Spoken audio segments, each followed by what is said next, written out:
Amazing grace, how sweet. Happy Easter. Welcome to my channel, Bucket List Homestead. If you're new here, welcome. If you've been here before, welcome back. And even though I am filming this on Good Friday, you will be seeing this on Easter. So definitely happy Easter. So our son's birthday this year is what we call here in Canada Easter Monday, the 10th, the day after Easter. And we have a tradition in this house that I not only make whatever cake you want, I also make, you get to pick what you want for dinner. Whether that is eating out, a home-cooked meal, whatever. And I honestly thought he was going to ask for some kind of takeout from fast food as a treat. He's actually asked me to make my pork roast dinner, which is wonderful. I'm happy to do it. But as the days went by, I'm like, do I really want to make a big Easter dinner Sunday and turn around and make another fairly large pork roast dinner the next day? The answer is no, I don't. Plus a dessert on Easter and a dessert the day after for his birthday, the cake. And I'm like, no, we don't want to do that. So we've all decided we're all off on Good Friday today. We will have Easter dinner today, and we'll still celebrate Easter Sunday because we are Christian and we will celebrate it. We just won't be having our big dinner on Easter Sunday. But we'll do a lot of our other traditions, and we'll probably eat leftovers from today's dinner on Easter Sunday. So anyway, all that being said, I'm going to take you along while I make some things for our Easter dinner. The first thing I've already got started, I have our ham. Look at that beautiful ham in the crock pot. And I will say this is the first year I'm making it in the crock pot, but I think this is a great idea. I can set it and forget it. I've done it in a roaster oven before, which is essentially a large crock pot. So this way I can cook all day, I can get other things done and not have to worry about it. All I put in here was a can with all the juices and everything of pineapple chunks, because we eat the pineapple too. Maybe 2 teaspoons of ground clove, and not quite a 1/4 cup of brown sugar because I ran out of brown sugar. I have to make more. So not quite a 1/4 cup. And I added just a little bit of water, not even a 1/4 cup of water, less than that.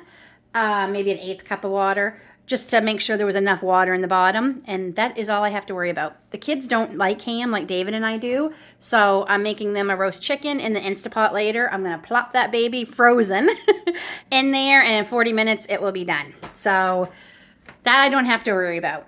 So what I'm going to make right now, I'm going to take you along with me. It's kind of risky because it's a new recipe. I always make homemade dinner rolls whenever we have these holiday dinners or big Sunday dinners or whatnot. But I really have a ton, and I mean a ton, of sourdough discard again. A lot. And I actually have to feed my sourdough today, so it's going to add to the discard. I have plans for that later in the week, but until then, I still have a lot. So I found this recipe for sourdough discard dinner rolls. So I'm going to try them and hope they turn out, or I'm going to be in big trouble with the family. So let's get going. This recipe, you will need a 1/2 cup of warm water, 110 degrees Fahrenheit, 1 tablespoon of sugar, 2 1/4 teaspoons of yeast. And that is what's in here, the water, the sugar, and the yeast. And as you can see, it's getting all nice and foamy. So we'll get back to that in a second.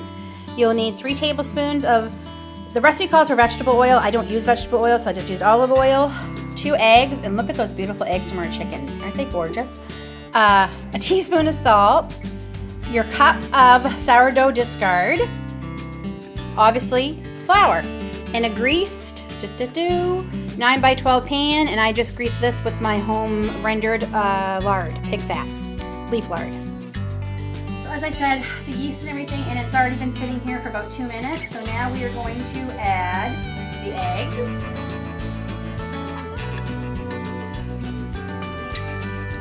our oil,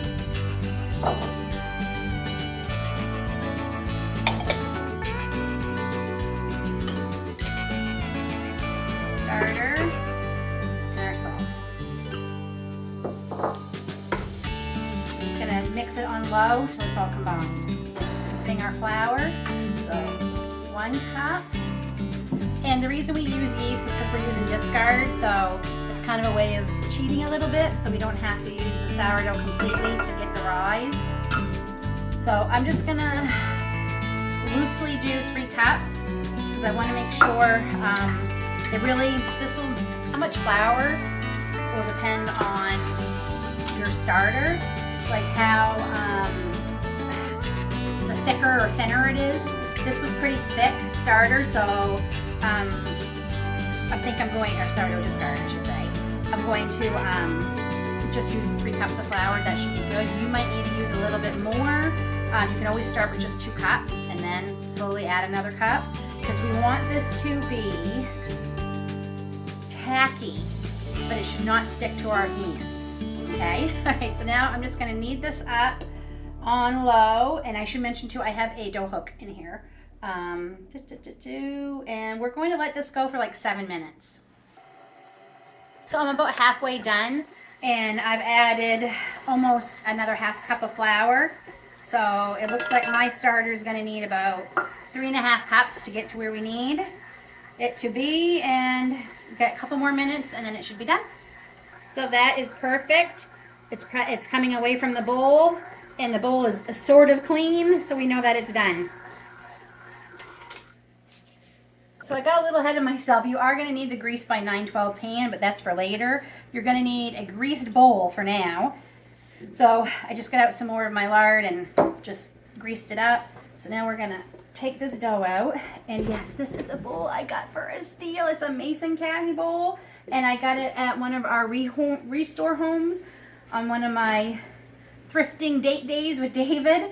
I was so excited to find this. I've never been able to get them for a reasonable price, and I got this for a great deal, so I was so happy to get it. Mason Cash makes amazing bowls for bakers. So all right, so yeah, it's pretty sticky, but not too bad. I mean, it's sticking to that one hand, but I'm not going to hold that against it. And we're just going to put this in here, cover loosely with plastic wrap, and we're going to let this sit for a good 2 hours. Or until it's doubled, whichever, hopefully it doubles in 2 hours. That's the hope. And we're going to set this aside. I'm going to clean up a little. While it was kneading, I loaded my dishwasher. That will probably be one of my tips I would give to you.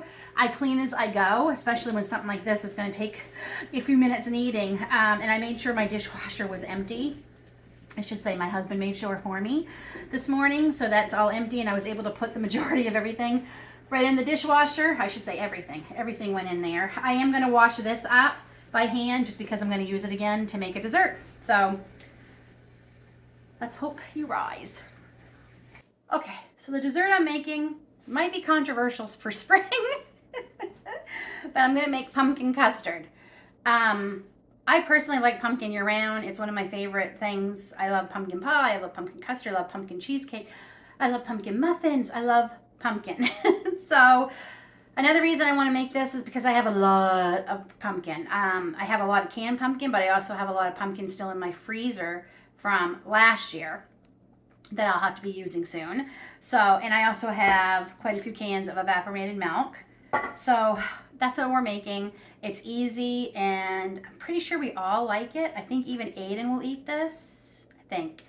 And I don't want to take the time to make a pie crust, so it's a custard. I made this, I think, for Christmas or New Year's, or I might have just made it for the heck of it one day here back in February, and it was so good, really good. But first, I need brown sugar. So I'm going to make brown sugar. Once you make your own, you'll never buy the bought stuff again. It tastes so much better. It really does.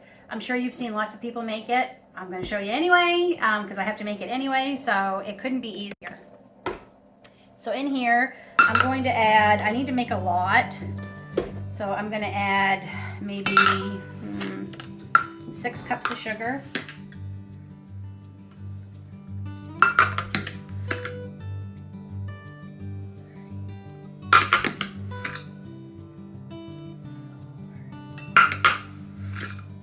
You know what, I'm going to do 5 cups of sugar. And then I have some blackstrap molasses. And I'm going to start with, oh my gosh, I don't know, maybe a good 1/4 cup. And you're just going to mix it up.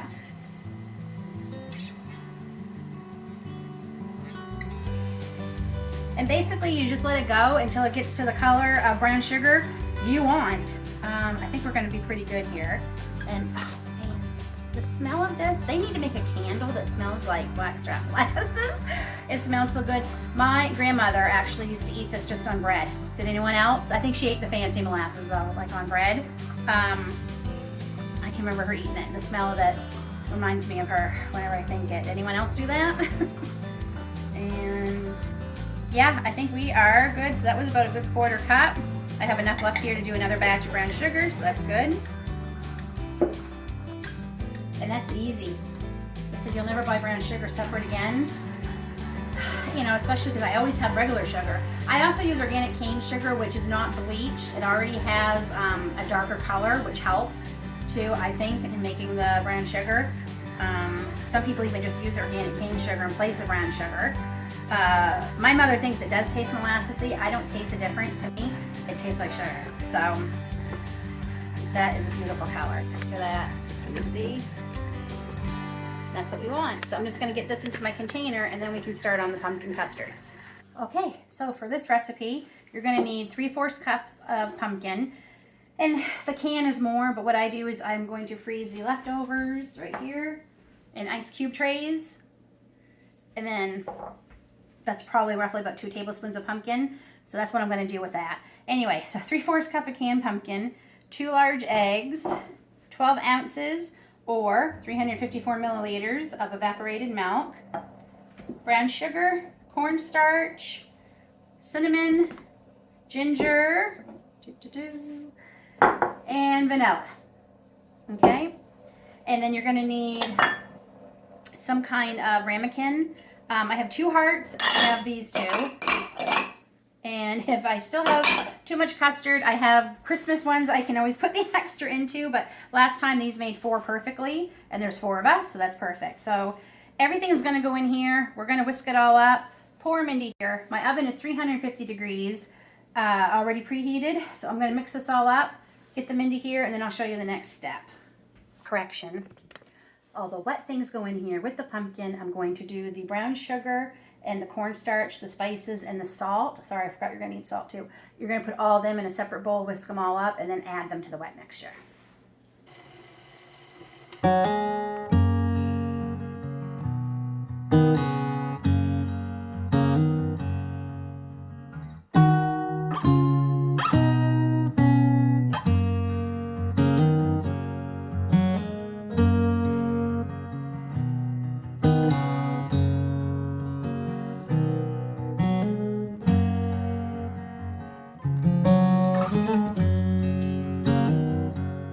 If I'm lost along the way,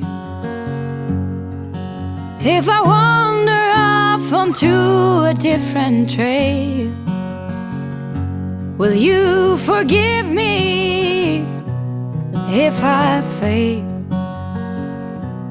when I'm lost and derailed?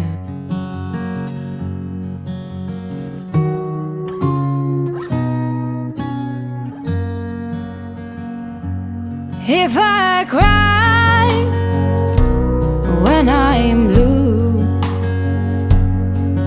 if I cry alone when I am with you, will you forgive me if I do?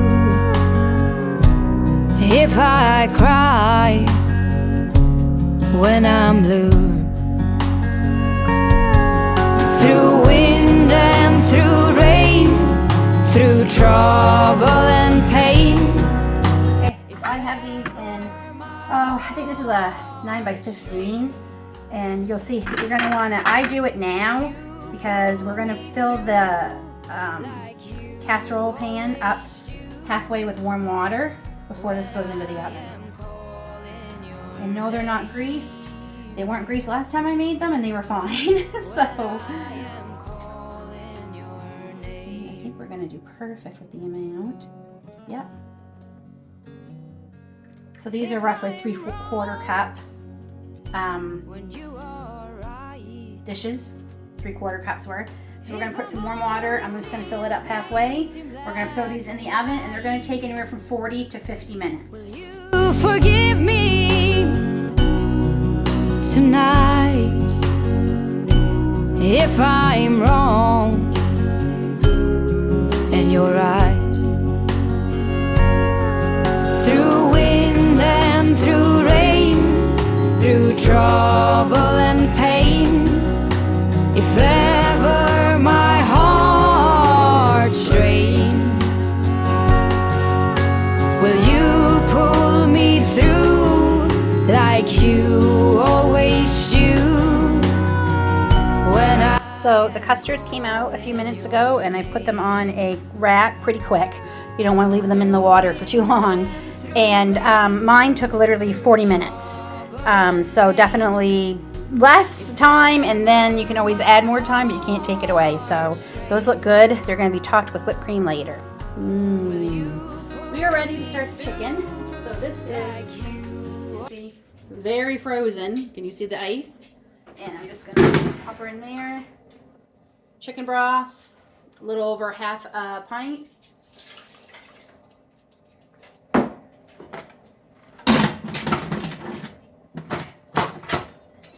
Okay. I'm going to put it on manual 40 minutes. That's it. And it should kick in here in a minute. High pressure. That's done. Now we can get back to our dinner rolls. So it has been more than 2 hours. I'm going to admit, it's been busy, been doing things, but it looks amazing. It definitely doubled, if not tripled. There it is. So that's good. That should get us lots of rolls. So we're going to do our next step. So this is supposed to make 12 large dinner rolls or 15 small. I don't know. I'm looking at the picture here. They're pretty large, so I'm gonna, I don't know. Gosh, it is sticky. Boy, is it sticky. I might have to put some flour on my hands. So it just wants me to make a smooth ball and put them in our grease pan that we can finally use. So I'm gonna preheat the oven to 375 degrees, and we'll put them in for 15 minutes.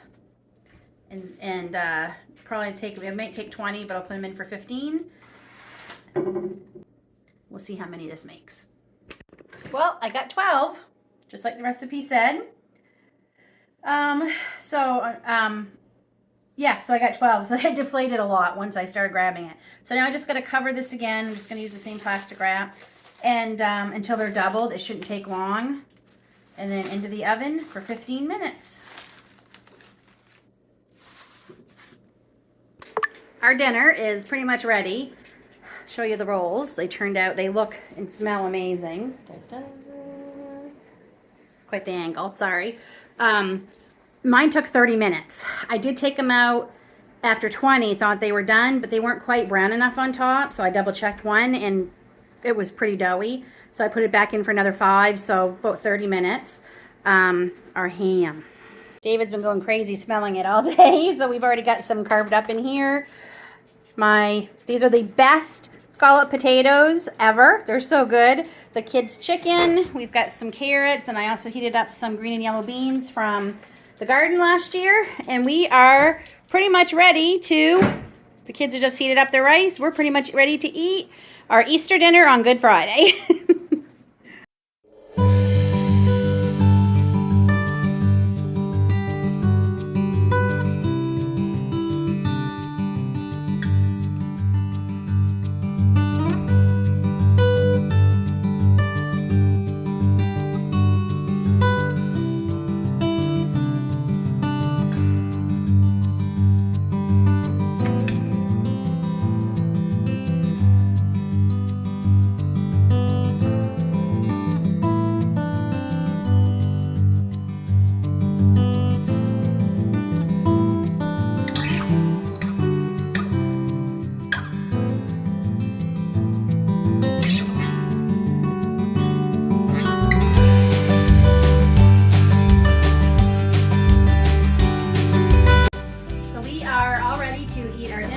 Aiden's just getting his drink, and I can't wait to start. And if you like this video, please give me a thumbs up. And if you haven't already subscribed, please hit that subscribe button, and don't forget the bell. that will notify you when new videos of mine come out and when I go live. Until then, take care. God bless. Happy Easter.